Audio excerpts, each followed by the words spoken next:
Betran putra Onsu mengaku menangis ketika Sarwendah diduga melontarkan kata-kata kasar tentang Ruben Onsu saat sedang melakukan siaran live di sosial media.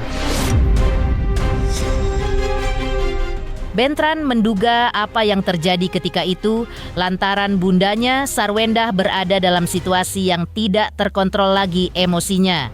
Namun, sebaiknya kondisi seperti itu bisa diantisipasi dengan mematikan siaran live untuk sejenak hingga kondisi bundanya Sarwendah bisa tenang lagi agar tidak melukai pihak lain. Ketika itu, Betran langsung menghubungi ayahnya Ruben Onsu yang ternyata juga sedang menonton siaran live Sarwendah hingga diduga melontarkan kata-kata kasar hingga live di sosial media. Menurut Betran, apa yang terjadi pada bundanya Sarwendah bukan seperti bundanya yang ia kenal sebelumnya. Lantas, seperti apa kisah Betran terkait respon Ruben? Seperti apa pula respon Ruben Onsu atas video putrinya memijat punggung Gio dengan dituntun Sarwendah? Apa pula yang membuat Ruben Onsu kini merasa tidak percaya diri lagi sebagai seorang ayah bagi anak-anaknya? Pemirsa, bersama Intens Investigasi, kami hadirkan kabar terkini, terpercaya, dan teraktual. Tetapi sebelumnya, jangan lupa untuk like, subscribe, dan juga share channel YouTube ini.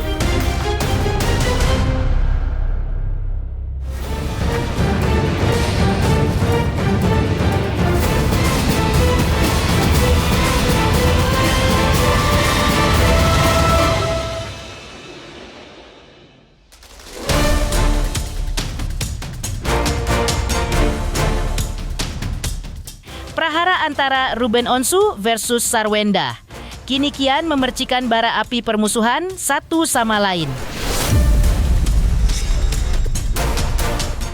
Teranyar, keterangan Betran putra Onsu atau yang kerap disapa Onyo menanggapi pernyataan dari Sarwendah yang viral saat sedang live dan kini menjadi perbincangan publik.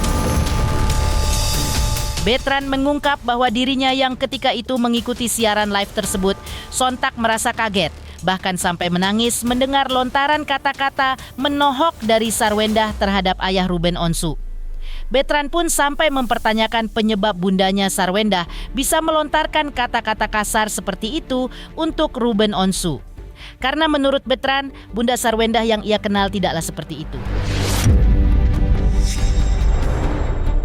Bahkan Betran mengungkap jika saat itu Sarwendah dalam kondisi yang tidak terkontrol lagi emosinya, di mana seharusnya bisa dimatikan lebih dulu siaran live-nya sehingga tidak terjadi hal yang di luar kontrol. Namun dengan apa yang terjadi, Betran tetap tidak setuju jika hal itu menjadi alasan bundanya diboikot. Saat video kemarin itu viral, kamu kaget nggak? Kaget, aku kaget, aku nangis kemarin. Karena aku bilang, kenapa bunda bisa ngomong kayak gitu, setega itu. Mungkin aku bilang karena emosinya udah gak kontrol lagi gitu. Karena itu kan, maksudnya kalau emang udah bunda udah gak bisa kontrol lagi emosinya, matiin aja live-nya. Matiin live-nya biar gak ada yang kayak terjadi kayak gini nih. Aku mantau kan, aku mantau live-nya aku itu. Maksudnya kalau udah kayak gitu, dimatiin aja live-nya, baru nanti kalau udah moodnya udah aman, baru live lagi. Seperti itu. Isu kan bakal mau diboikot juga, gimana? Aku kalau bunda bikin klarifikasi aja, aku udah nangis. Ini bukan bunda yang aku kenal. Ini bukan bunda yang aku kenal. Aku bilang tadi, tolong nih, ya kakak tolong. Yang sekarang lagi private, ayo dibuka karena kan kalian yang jagain bunda kan, ayo gitu. Bunda posting itu kemarin, aku nangis. Boleh tanya ya, aku nangis gitu karena yang aku bilang tadi, kalau untuk masalah boykot aku nggak setuju. Jangan karena emang itu aku bilang itu hanya situasi yang dimana bunda lagi nggak kontrol aja.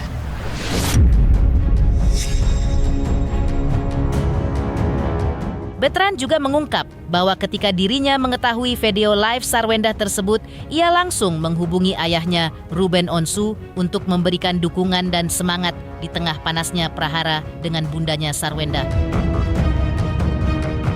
Tak hanya itu, Bentrat juga mengungkap bahwa sebetulnya Sarwendah pada dasarnya bukanlah tipe orang yang berkata kasar kepada orang lain. Namun menurut Betran, lingkungan di mana bundanya itu kini berada dinilainya kurang baik. Hal itu diduga memicu Sarwendah tidak memberikan akses ayah Ruben untuk bersama bisa bersua anak-anaknya. Bahkan dalam pernyataannya yang cukup tegas, Betran mengatakan bahwa tidak ada yang namanya mantan ayah ataupun mantan ibu. Aku langsung lihat ya, ini maksudnya gimana ya? Gitu. Ini ayah juga lagi liatin nih, gitu. Kok bisa ngomong kayak gini? Ayah juga nggak tahu kok bisa terjadi kayak gini.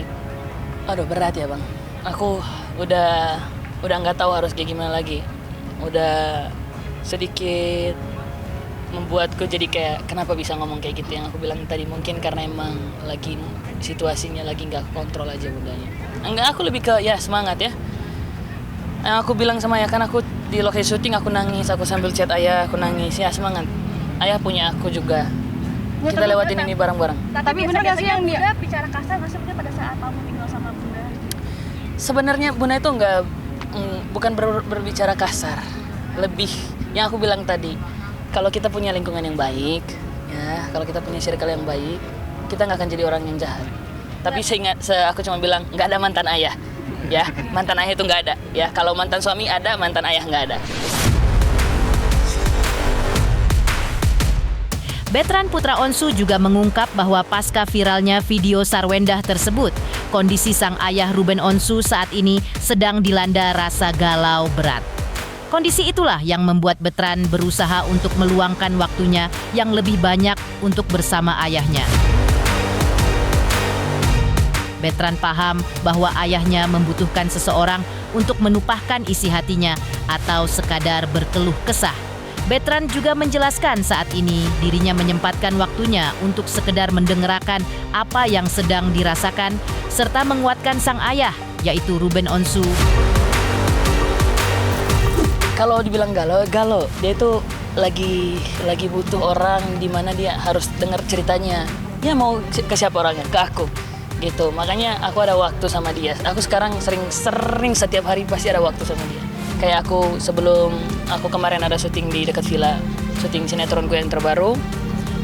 Aku luangin waktu untuk sama ayah. Ayo kita ngobrol yuk, kita cerita-cerita apa yang ayah rasain sekarang, apa yang lagi ayah alamin sekarang gitu.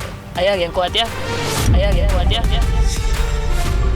Ayah, aku bilang sama ayah mau gimana ya, yang penting untuk kedepannya ayah sehat-sehat terus. Ayah, aku nggak mau ayah sakit. Pokoknya ayah harus terus semangat gitu.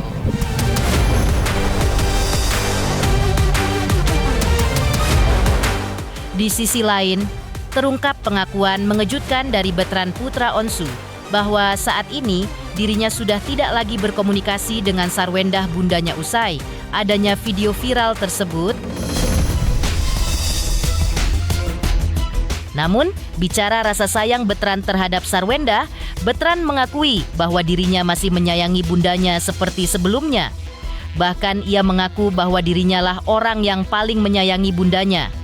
Ia juga mengaku sedih ketika semua ini kini terjadi. Kalau aku tuh untuk itu kan udah jalur hukum.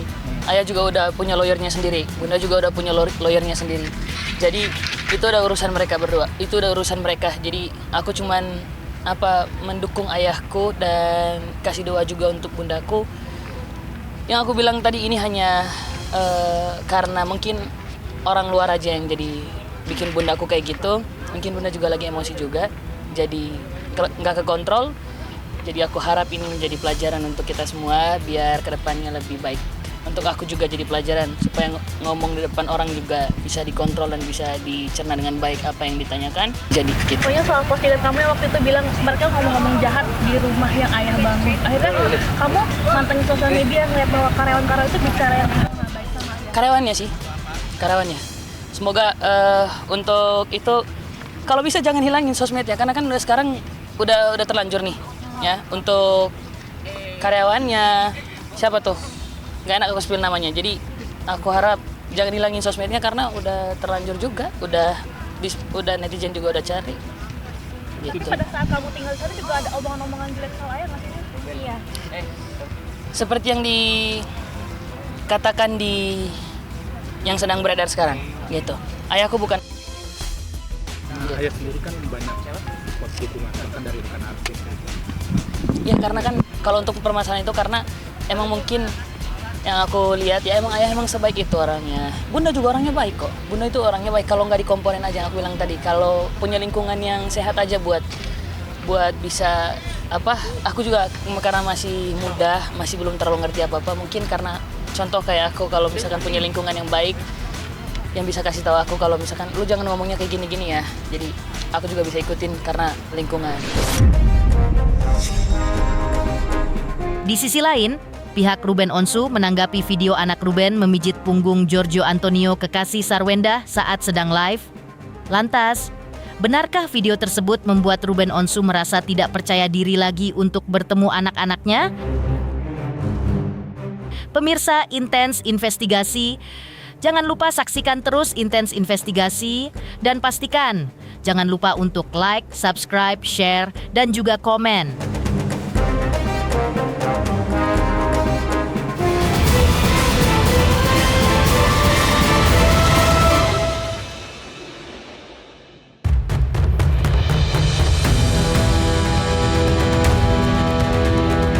Pihak Ruben Onsu melalui kuasa hukumnya Minola Sebayang juga menanggapi video viral ketika anak yang menjadi buah cinta Ruben Onsu dan Sarwenda tampak dengan senang memijit punggung dari kekasih Sarwenda yaitu Giorgio Antonio pada saat live.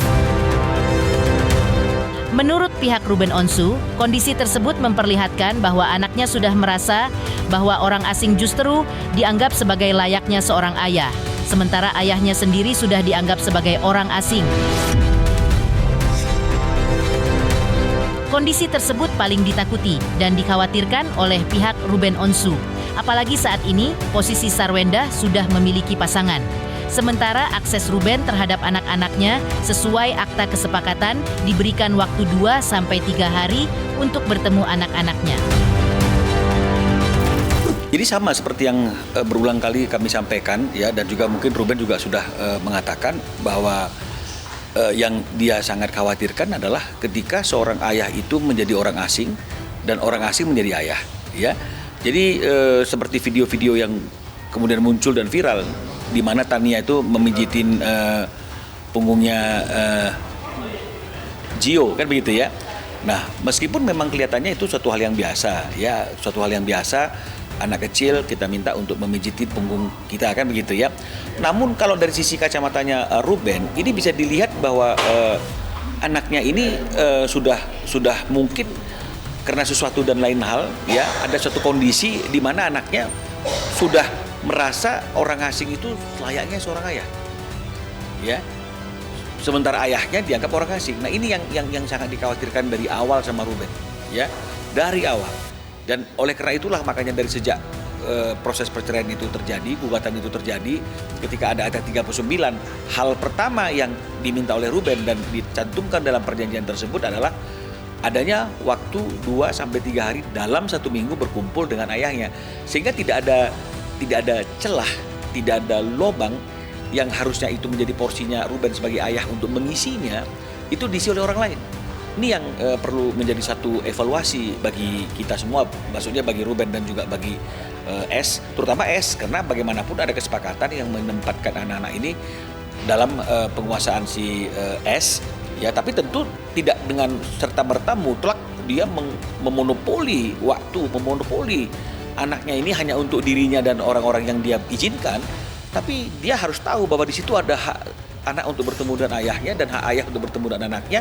Bahkan itu ditegaskan lagi dalam akta 39 yang menyatakan 2-3 hari dalam 1 minggu anak-anak ini harus berkumpul dengan ayahnya. Nah, karena memang itu ada dalam kekuasaan ibunya, asuh dalam penguasaan ibunya, memang harus ibunya yang juga menyampaikan jadwal kira-kira dalam minggu ini kapan dia bisa ketemu, kapan dia bisa dijemput. Dia tanya jadwal Ruben kapan bisa diantar anaknya kan begitu, atau bisa dijemput anaknya. Tapi ini kan tidak. Ruben selalu yang proaktif untuk menanyakan, tapi selalu dijawab anak-anak lagi sibuk, anak-anaknya nggak mau. Nah, jadi ini yang sepertinya kok tidak ada support dari pihak S ini, tidak ada satu upaya dari S ini yang membuat anaknya ini bisa berkumpul 2-3 hari dalam 1 minggu dengan Ruben. Nah, gitu.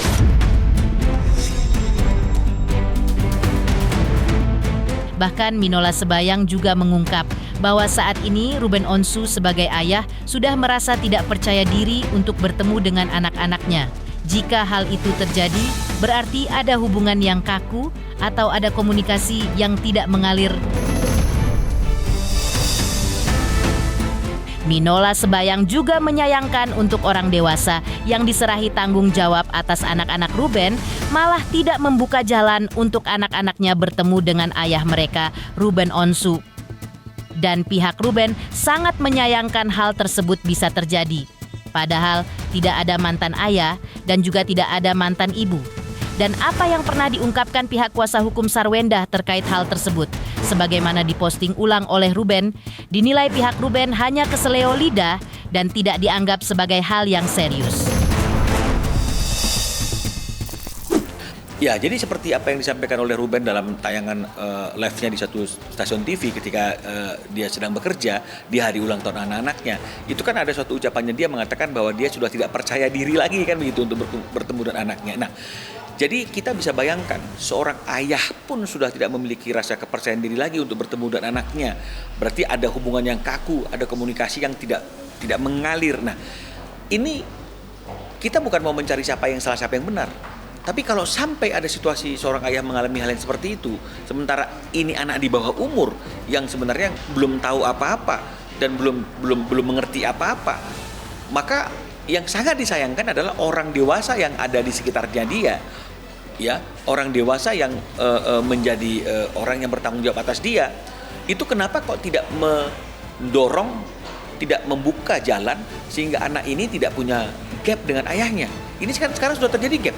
Sekarang sudah terjadi gap. Apapun yang berkaitan dengan si anak, ini kan tidak. Ruben kan tidak pernah dilibatkan lagi. Ya, keterlibatan Ruben selama ini hanya sebatas materi. Kan begitu.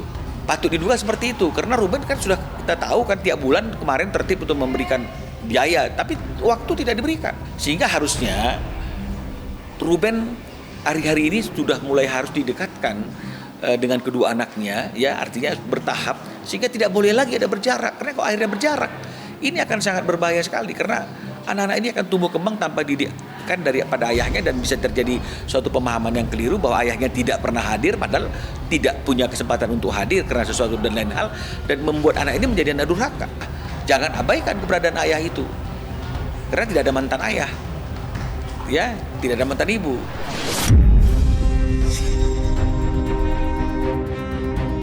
Di sisi lain, Ruben Onsu sebut komunikasi langsung berujung saling menyakiti.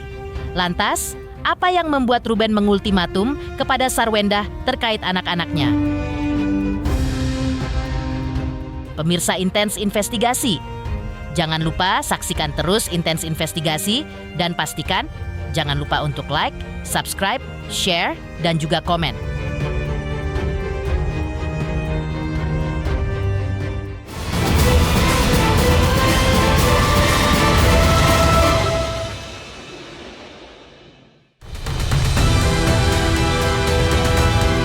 Ruben Onsu sebelumnya angkat bicara, diduga karena banyaknya kabar yang simpang siur soal sumber titik prahara antara dirinya versus Sarwendah. Hal itu Ruben Onsu sampaikan melalui sambungan video call dengan kuasa hukumnya Minola Sebayang di hadapan awak media baru ini. Ruben mengaku sudah mencoba berkomunikasi dengan Sarwendah melalui WhatsApp, namun ujung-ujungnya ia memilih melalui kuasa hukum. Karena kalau komunikasi secara langsung dengan Sarwendah, maka tidak baik di mana selalu berakhir dengan saling menyakiti. Ruben menyayangkan keluhan Sarwendah soal absennya Ruben tidak memberi nafkah anak selama 6 bulan. Namun menurut Ruben, baru 6 bulan absen sudah mengeluh. Bagaimana dengan Ruben sebelumnya yang bertahun-tahun bermandi peluh mencari nafkah untuk keluarga? Ruben pun mengultimatum Sarwendah agar jika ia tidak sanggup menafkahi anak-anak, tolong serahkan mereka kepada Ruben. Terima kasih semua teman-teman media, pastinya ini adalah yang dibanggakan pastinya, tapi mungkin untuk hal yang seperti ini kayaknya memang harus selalu diluruskan. 2 tahun terakhir memang saya lebih banyak diam, saya pikir ini akan usai, tapi ternyata kayaknya menjadi bola liar terus untuk berbagai pihak gitu ya. Nah, ini saya minta Bang Minola untuk meluruskan berdasarkan data yang saya punya, berdasarkan hal yang saya jalanin. Kan nggak mungkin ya kalau nggak ada, kalau kita selalu bilang baik-baik saja, tapi ternyata memang nggak baik-baik saja gitu. Akhirnya akan menjadi hal yang tidak baik gitu. Tapi ini disampaikan bagaimana itu sudah dilampirkan, saya sudah mencoba berkomunikasi lewat WhatsApp. Tapi kenapa harus lewat pengacara? Karena komunikasi dengan cara langsung tuh ujung-ujungnya tidak baik. Akhirnya masih terus saling menyakitkan. Justru yang saya lakukan itu adalah supaya tidak saling menyakitkan. Makanya lewat pengacara untuk mengambil jalan tengahnya. Itu yang seperti itu sih. Aku sudah lampirkan sih bagaimana saya berkomunikasinya gitu ya. Kalau seandainya mudah nggak akan mungkin saya akan bilang ke pengacara gitu. Tapi kan ini saya cuma minta, kan berdasarkan pengadilan itu kan ada 4-3 ya gitu. Tapi memang hal yang kayak gini memang udah harus dibalikan lagi ke kuasa hukum kita masing-masing gitu. Jalan tengahnya seperti apa gitu. Dan kami tidak, ini hal yang buat saya cuma gini, saya ini ayahnya udah selesai gitu. Jadi kalau dibahas tentang nafkah tentang ini, kalau baru cari nafkah 6 bulan ya, kemarin-kemarin ketika jadi peringatan ke jerih payah keringat saya capek pun kemana, kalian pada kemana semuanya gitu, hanya dinilai dari 6 bulan terakhir gitu. Ya udah, kalau saya tidak sanggup serahkan anaknya ke saya yang membesarkan. Ya saya cuma bilang ini Masya Allah banget nih. Jadi saya cuma bisa menjelaskan dari yang saya tahu, tidak mau dilebihkan, tidak mau dikurangkan gitu. Selebihnya saya serahkan sama Allah. Pemirsa Intens Investigasi, jangan lupa saksikan terus Intens Investigasi dan pastikan jangan lupa untuk like, subscribe, share, dan juga komen. Tim redaksi Intens Investigasi juga mengucapkan banyak terima kasih kepada semua subscribers. Hingga channel Intens Investigasi kini menuju 4 juta subscribers.